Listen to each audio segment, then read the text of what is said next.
Hello बच्चों, आज हम क्लास 10th का सिविक्स का क्लास तीसरा ले रहे हैं और इसमें आज पढ़ेंगे अपना सब जो है चैप्टर स्टार्ट करने वाले हैं। जो क्लास 10th का सिविक्स में पहला चैप्टर है वो है सत्ता की साझेदारी, लोकतंत्र में सत्ता की साझेदारी। ठीक है बच्चों, तो हम तो समझ लिए कि लोकतंत्र किसे कहते हैं। आप समझेंगे कि सत्ता की साझेदारी का क्या अर्थ होता है। इसमें अगर हम बात करें सत्ता की साझेदारी का, ये जो सत्ता की साझेदारी इसका अर्थ क्या होता है इसके समझिए।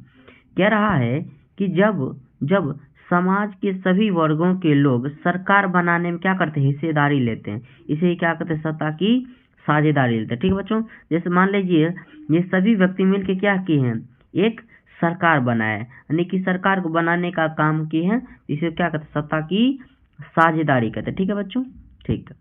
फिर एक बार समझ लेते हैं, जब समाज के सभी वर्गों के लोग कौन सी बनाने में, सरकार बनाने में क्या करते हैं, हिस्सेदारी लेते हैं, उसे क्या कहते हैं, सत्ता की साझेदारी। ठीक है बच्चों, चलिए नेक्स्ट पॉइंट बात करते हैं। बात करा कि सत्ता की साझेदारी की जरूरत क्यों है, क्यों सत्ता की साझेदारी करनी चाहिए। अब समझिए, ये कह रहा सत्ता की साझेदारी सत्ता की साझेदारी ना क्यों जरूरी, उसको समझते हैं। कह रहा सामाजिक समूहों के बीच ना आपसी टकराव को कम करने के लिए क्या किया जाता है, सत्ता को साझेदारी किया जाता है। ठीक है बच्चों, फिर अगर हम बात करते हैं, एक बार समझ लेते हैं कि आप लोग सत्ता समझ रहे हैं, मतलब सत्ता बोल रहे थे, आप सबको लगता होगा क्या। एक बार समझ लेते, सत्ता मतलब होता है शक्ति। क्या होता है बच्चों, सत्ता मतलब होता है शक्ति। क्या होता है, शक्ति होता है, शक्ति आई मीन पावर। ठीक है बच्चों, पावर, कोई दिक्कत। अब सुनो, इसी को हम कह रहे हैं सत्ता की साझेदारी, यानी शक्ति की साझेदारी, किसमें, सरकार में। ठीक ना, अब समझिए। फिर इसमें हम बात करते हैं दूसरा पॉइंट इसमें दिया गया है कि राजनीतिक व्यवस्था को मजबूत करने के लिए।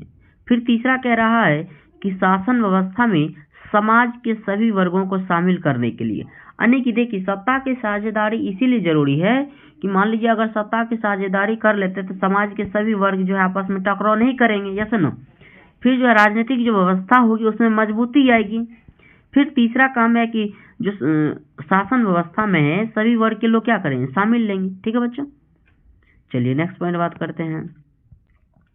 नेक्स्ट इसमें कह रहा सत्ता की साझेदारी की रूप क्या है, यानी कि इसमें देखेंगे सत्ता की साझेदारी को किस किस रूप में बांटा गया, यानी कि जो शक्ति को किस किस रूप में बंटवारा किया। देखिए, अगर यहाँ पे हम देखते हैं कि सरकार के विभिन्न अंग के रूप में, तो विधायिका है, कार्यपालिका, न्यायपालिका के बीच क्या किया, शक्ति का बंटवारा कर। विधायिका का अलग शक्ति है, कार्यपालिका का अलग शक्ति है, न्यायपालिका का अलग शक्ति। ठीक है बच्चों, फिर हम बात करते हैं सरकार के विभिन्न स्तर।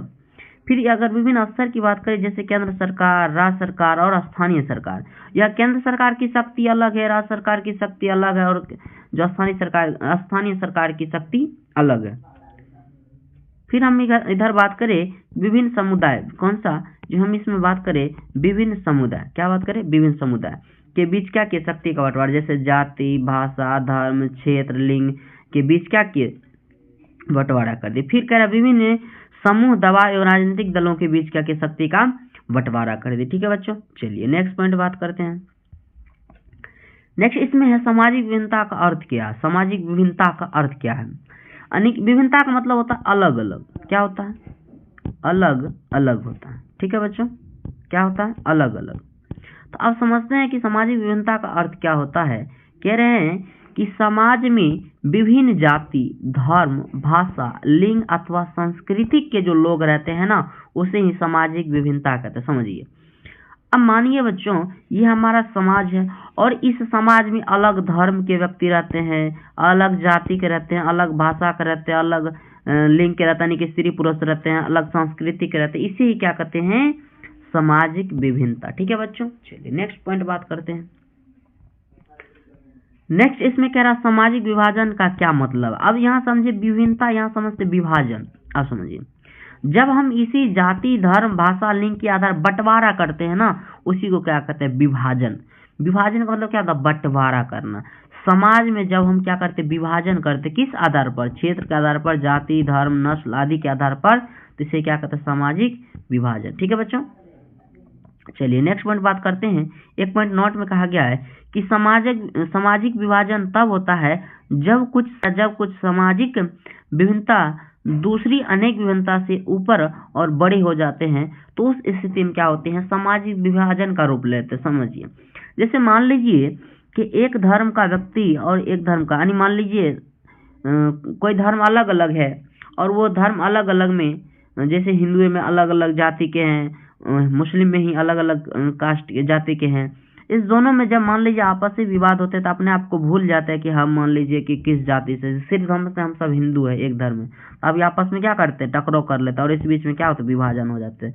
इधर मान लीजिए हिंदू चला, इधर मुस्लिम। ठीक है बच्चों, इसे ही कहते हैं सामाजिक विभाजन, और यही जब होती है तब सामाजिक विभाजन का रूप ले लेती है। ठीक है बच्चों, चलिए नेक्स्ट इसमें बात करते हैं कि भारत में सामाजिक विभाजन के क्या आधार है। यानी कि इसमें कह रहे हैं कि भारत में सामाजिक विभाजन का क्या आधार, हम किस आधार पे सामाजिक विभाजन करते हैं भारत में। कह रहा भारत में सामाजिक विभाजन का विभिन्न आधार है, जैसे भाषा के आधार पर करते हैं, क्षेत्र के आधार पर, जाति के आधार पर, धर्म के आधार पर, लिंग के आधार पर क्या करते हैं, विभाजन करते हैं। ठीक है बच्चों, एक नेक्स्ट पॉइंट है कि जन्म आधारित सामाजिक विभाजन किसे कहते हैं। समझिए, कह रहा जब सामाजिक विभाजन जन्म के आधार पर हो, यानी कि जब जन्म के आधार पर विभाजन हो उसे ही जन्म आधारित विभाजन कहते हैं।